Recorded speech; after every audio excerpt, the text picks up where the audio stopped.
दोस्तों, मैं doctor KL. Sonkar Soumitra अपने एपिसोड कबीरा खड़ा बाजार में के अगले कड़ी में ये कहना चाहता हूं और मैं ये आपसे पूछना भी चाहता हूं कि क्या भारतीय लोकतंत्र कुछ दिनों में या कुछ वर्षों में इतिहास होने जा रहा है क्या? परिस्थितियां कुछ ऐसी दिखाई दे रही हैं कि भारतीय संविधान में जो व्यवस्था है राज्य का, प्रजातंत्र का, लोकतंत्र का या इस जमहूरियत या डेमोक्रेसी का, वह 3 स्तरीय है, जहां कार्यपालिका, न्यायपालिका और विधायिका को समान अधिकार है। और वह इसलिए है कि यदि कार्यपालिका कोई गलत कार्य करती है जो जनहित में नहीं है, उसे न्यायपालिका बदल सकती है। यदि न्यायपालिका कुछ गलत काम करती है जो न्यायहित में नहीं है, देश में कोई इसी तरह का संकट खड़ा होने वाला है या किसी तरह का परेशानी खड़ी होने वाली है, तो उसको संसद चाहे तो अपना रिजोल्यूशन ला करके उसको रोक सकती है, बदल सकती है।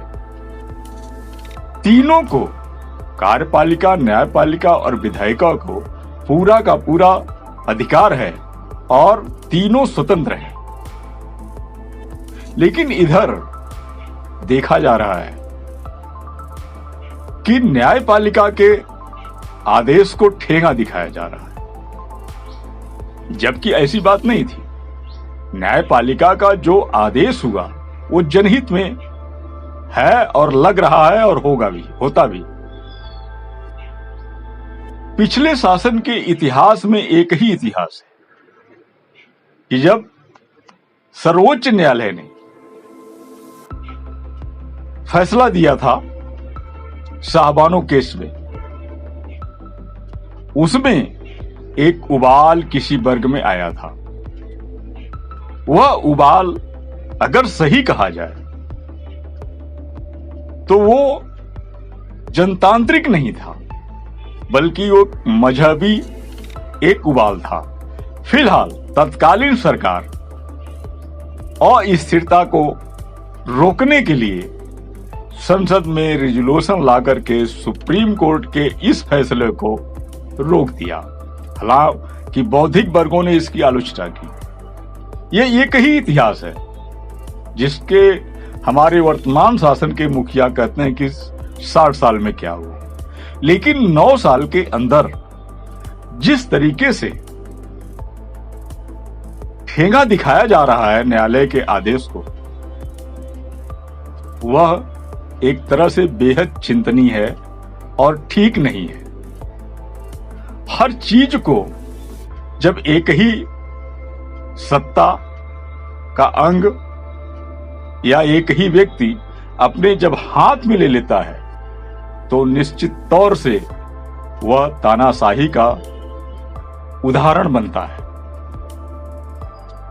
और यह उदाहरण इतिहास में बहुत सारे लोग हैं। संभव है कि ऐसे तानाशाहों को ये लगता हो कि हम देश के लिए बहुत अच्छा कर रहे हैं, अपनी पार्टी के लिए अच्छा कर रहे हैं, अपने उद्देश्य के लिए अच्छा कर रहे हैं और लोगों के हित में कर रहे हैं, लेकिन इसका निर्णय ऐसे लोग नहीं कर पाते।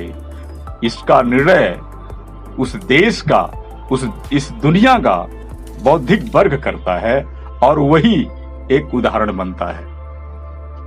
आज कोई भी, चाहे मुसोलिनी हो या नादिर शाह हो या हिटलर हो या अन्य भी कई लोग हैं, वर्तमान में भी हैं, उसको कोई भी अच्छा कह करके भी साधारण तौर पर वह अच्छा उसको नहीं बना सकता, क्योंकि जो आम हित है वह प्रेम और भाईचारे में और एक दूसरे पर निर्भर है। आपको याद होगा कि इस चुनाव में एक संस्था थी जिसको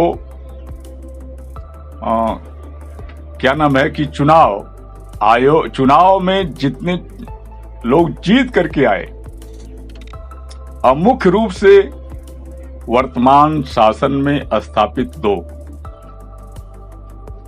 उसको इलेक्शन वॉच कमेटी कहा गया था, जिसके नाम से हुआ था। और ये बताया गया कि 4 लोगों के चुनाव को छोड़ करके शेष जो चुनाव में जीत करके लोग आए हैं, वहां ईमानदारी संदिग्ध है। और यहां तक उसने कहा कि 1 से लेकर के 1 लाख का हेराफेरी हुआ है। फिलहाल वो मामला आया गया, हो गया। उस समय तत्कालीन स्थिति में तो बताया गया कि इसका पिटीशन भी हुआ, लेकिन क्या हुआ कुछ पता नहीं चला। फिलहाल क्या हम ये कह सकते हैं इस आधार पर कि गोपीनाथ मुंडे का एक्सीडेंट हुआ या हत्या?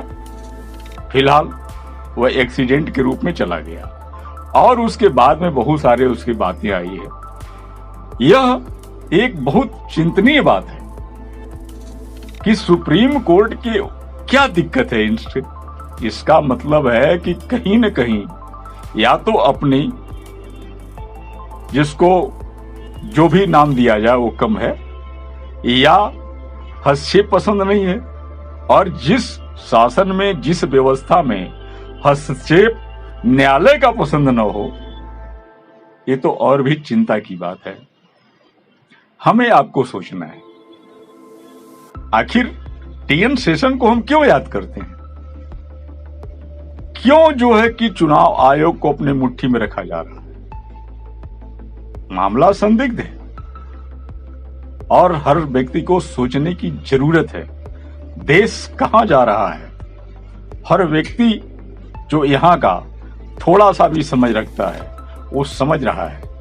बेरोजगारी बढ़ गई, शिक्षा महंगा हो गई, महंगाई बढ़ रही है, नौकरियां खत्म हो रही है, हर चीज का निजीकरण हो रहा है।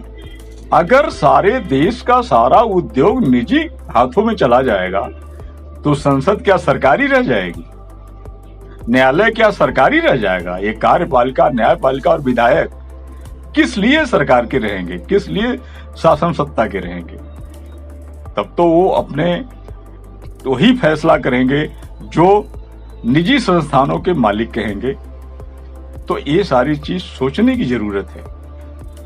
और हम आप किस स्थिति में जी रहे हैं यह भी हमें आपको पता है।